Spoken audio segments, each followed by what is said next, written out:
Hello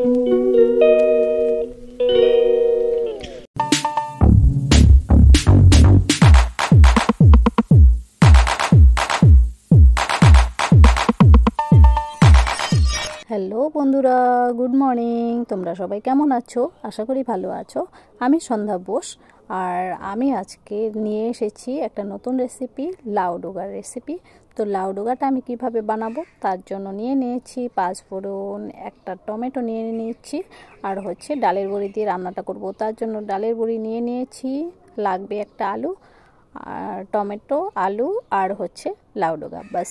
তো সবার প্রথমে আমি লাউ ডোগাগুলোকে কেটে নেব। মোটামুটি 2 ইঞ্চি 2.5 ইঞ্চি করে কেটে নেব। তো এই দেখো আমি লাউ ডোগাকে কেটে নিচ্ছি। তো লাউ ডোগার যে ইয়েগুলো থাকে ওগুলোকে ফেলে দেব, পুরোপুরি ছুলবো না, কিছু কিছু খোসা রেখে দেব আর কিছু কিছু খোসা আমি ফেলে দেব। তো এই যে মুড়িয়ে মুড়িয়ে থাকে যে এগুলোকে ফেলে দেব, আর পাতাগুলোও দিয়ে দেব, পাতাগুলোরও বেশ টেস্ট হয়। তো যখন আমি বেগুন আলু দিয়ে রান্না করব না, তো একটু লেতা লেতা ভাব হবে। আর লাউ ডোগা খেতে আমি খুব ভালোবাসি। আগে আমি খেতে ভালোবাসতাম না, কিন্তু এখন লাউ ডোগা খেতে খুব ভালোবাসি আমি। তো লাউ ডোগা হলে আর কিছুই লাগে না, সঙ্গে একটু ডালের বড়ি যদি দিয়ে রান্না করি, ও মা, বাস, জমে যায়।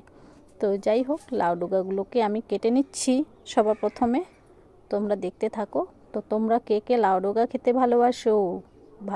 তো আমি কিন্তু লাউ ডোগা খেতে বেশ ভালোবাসি। আর রান্নাটা হবে, কোনো মশলা দেব না, শুধুমাত্র 5 ফোড়নের উপর রান্নাটা হবে। তো রান্নাটা আমি কিভাবে করব তোমাদের সঙ্গে অবশ্যই শেয়ার করব। তার আগে কেটে নিই, তারপরে দেখাই। আর লাউ ডোগাগুলো জানো আমার বাড়ির গাছের, তো বাড়ির গাছের লাউ ডোগাগুলো বেশ ভালো হয়েছে আর খেতে খুব ভালো। তো বাজার থেকে কিনে আনলে এত সুন্দর হয় না, তো আমি সার ছাড়া বানিয়েছি। তো দারুণ টেস্টি হয় খেতে, বুঝলে। তো এটা আমি গোবর সার দিয়েছি এই গাছেতে, আর হচ্ছে খোল পচা জল, আর হচ্ছে মাছ কেটে যে মাছ ধোয়া হয়, মাছের খোসা, সেসব দিয়ে আমি লাউ গাছকে বানিয়েছিলাম। তো প্রথম তো অনেক লাউ হতো, লাউগুলো খুব খেতে টেস্টি হয়েছিল। আর হচ্ছে এখন লাউ ডোগাগুলো খাচ্ছি। তো এখন তো আর লাউ ধরছে না, লাউ ডোগাগুলোকে খাচ্ছি, বুঝলো। তো আমি কিভাবে রান্না করব তোমাদের সঙ্গে অবশ্যই শেয়ার করব। আর তোমরা কে কীভাবে রান্না করো জানি না। এটাতে একটু রসুন দিলেও বেশ ভালো হয়। অনেকে পেঁয়াজ রসুন দিয়ে রান্না করে, অনেকে আবার হয়তো একটু সর্ষে বাটা দেয়। তো আমি সর্ষে বাটাটা ইউজ করি না, আমি একদম নর্মালভাবে রান্না করি। তো রান্নাটা পেটটা ঠান্ডা হয়, আর প্রচুর পরিমাণে ভিটামিন থাকে সবুজ সবজিতে, সেটা সবাই জানো। তো আমার রেসিপিটা যদি তোমাদের ভালো লেগে থাকে অবশ্যই শেয়ার করবে, আর আমার চ্যানেলটাকে সাবস্ক্রাইব করে আমার পাশে থাকবে। তো এই লাউ ডোগা স্বাস্থ্যের পক্ষে খুব উপকারী, তোমরা সবাই জানো। আর এই রান্নাটা আমি এত সিম্পলভাবে রান্না করব, কোনো মশলা থাকবে না এখানে, শুধুমাত্র 5 ফোড়নের ওপর রান্নাটা হবে। তো পেট পুরো ঠান্ডা থাকবে, শরীর খুব ঠান্ডা থাকবে। আর সবুজ সবজি খাওয়া তো এমনিতেই অনেক ভিটামিন পাওয়া যায়। তো ডাক্তাররা সবসময় আমাদেরকে বলে সবুজ সবজি খেতে। তো আমার কাটা হয়ে গেছে লাউ ডোগাগুলোকে, এবারে হচ্ছে আমি ভালো করে ধুয়ে নেব। তো এখানে দেখবে লাউ ডোগাতে অনেক সময় না সবুজ সবুজ কিছু ধরনের পোকা থাকে, পোকাগুলো হাঁটতে থাকে, 2 রকম পোকা দেখা যায় এর মধ্যে। তো সেগুলোকে ভালো করে পরিষ্কার করে ধুয়ে নিব। তো আমার লাউ ডোগাটা ধোয়া হয়ে গেছে। এবারে হচ্ছে আমি যে আলু, বেগুন, তারপর হচ্ছে টমেটো, লঙ্কা সমস্ত কেটে নিয়েছিলাম, সেগুলোকে ধুয়ে নিলাম। তো এবারে রান্নাটা করব। এই দেখো লঙ্কাগুলো ফাটিয়ে নিয়েছি, টমেটো এইভাবে লম্বা লম্বা করে কেটে নিয়েছি। আর রান্নাটা হবে ডালের বড়ি দিয়ে, তো ডালের বড়ি নিয়ে নিয়েছি, আলুগুলোকে পাতলা পাতলা করে কেটেছি, আর হচ্ছে বেগুনগুলোকেও আমি কেটে নিয়েছি, সঙ্গে লাউ ডোগা। তো এই সামান্য উপকরণ দিয়ে আমি যে রান্নাটা করব, খেতে হবে দুর্দান্ত স্বাদ। আর এই লাউ ডোগা দিয়ে 1 থালা ভাত খেয়ে উঠবে অনায়াসে। তো এবারে আমি কড়াই বসিয়ে দিয়েছি, আর কড়াইটা গরম হয়ে গেছে। তো আমি দিয়ে দিলাম তেল, আর তেলের মধ্যে দিয়ে দিলাম হচ্ছে 5 ফোড়ন দিয়ে ডালের বড়ি দিয়ে নাড়াচাড়া করে ভেজে নিলাম। ডালের বড়িগুলো যখন লাল হয়ে গেল, ঠিক ওই তেলের মধ্যেই আমি আলু, বেগুন আর কাঁচা লঙ্কা যে ফাটিয়ে রেখেছিলাম সেগুলো দিয়ে দিলাম, সঙ্গে দিয়ে দিলাম হচ্ছে টমেটোটা। তো এবারে তেল তো গরম হয়ে গেছে আর সবজিগুলো দিয়ে দিলাম। তো এবারে খুন্তি দিয়ে আমি নাড়াচাড়া করে নেব এইভাবে। তো তোমরাও এভাবে রান্না করে খেয়ে দেখবে।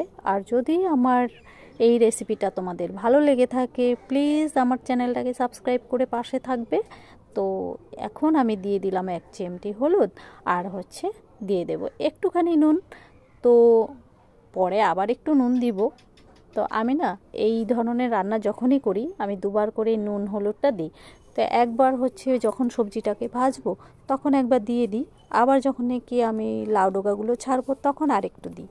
তো তোমরা যেভাবে পছন্দ হয় সেভাবেই দেবে। হলুদটাকে আগে দেবে, হলুদটা সবজির গায়ে যখন লাগবে তখন কি করবে লবণটা দিয়ে দেবে। আর লবণ হলুদ একসঙ্গে দিলে না হলুদের কালারটা কম আসে। তো হলুদটা দিয়ে আমি নাড়াচাড়া করে নিয়েছি, তারপর দিয়ে দিয়েছি লবণ। আর যখন লবণ হলুদ দিয়ে আমি রান্নাটা করছি তখন দেখবে নিচে থেকে একটু জল গড়িয়ে উঠবে। তো ওই জলে সবজির জলেই সঙ্গে লবণ দিলে পরে একসঙ্গে বেশ সেদ্ধ হয়ে যায়। যখন নাকি মোটামুটি ভাজা হয়ে এলো তখন আমি লাউ ডোগাকে দিয়ে দেব। তো আমি সবজিটাকে এই জন্যই আগে দিই, সবজি আর লাউ ডোগা যদি একসঙ্গে ভাজা হয় তাহলে কি হয় লবণটা যেটা আছে লবণটা না পুরোটা এই ডোগাতে টেনে নেয়। এই দেখো এখন আমি লবণ আরেকটু দিয়ে দিচ্ছি। তো ডোগাটা লবণ পোড়া হয়ে যায় আর সবজিতে লবণ কম হয়ে যায়। সেই জন্য সবজিটাকে আগে একটু ভাজা ভাজা করে নিয়ে তারপরে ডোগাটা দিই। তাহলে কি হয় দুটোর লবণ সমান সমন্বয় হয়ে যায় আর কি, মিলেমিশে একাকার হয়ে যায়। তো সবজিটাও সেদ্ধ হয়ে যায় আর লাউ ডোগা সেদ্ধ হতে খুব একটা বেশি সময় লাগে না। আর রান্নাটা করব আমি ঢাকা দিয়ে, কিন্তু তোমাদের দেখাতে পারলাম না ঢাকা দিয়ে কিভাবে করতে হয়। তো আমার রান্নাটা পুরো রেডি হয়ে গেছে। আর যদি ধনেপাতার দিন হয় তাহলে তো ধনেপাতা দিলে একটু দারুণ জমে যাবে। তো আমার রেসিপিটা কেমন লাগলো বাড়িতে বানিয়ে খেয়ে দেখবে। আর প্লিজ একটু সাবস্ক্রাইব করে দেবে, একটু কমেন্ট করে দিও, খুব ভালো লাগবে। আর তোমরা যদি কমেন্ট করো তাহলে আমার ভিডিও বানাতে উৎসাহ আর একটু বেড়ে যায়। বুঝতে পারলে তো? প্লিজ একটু করে দিও। টাটা।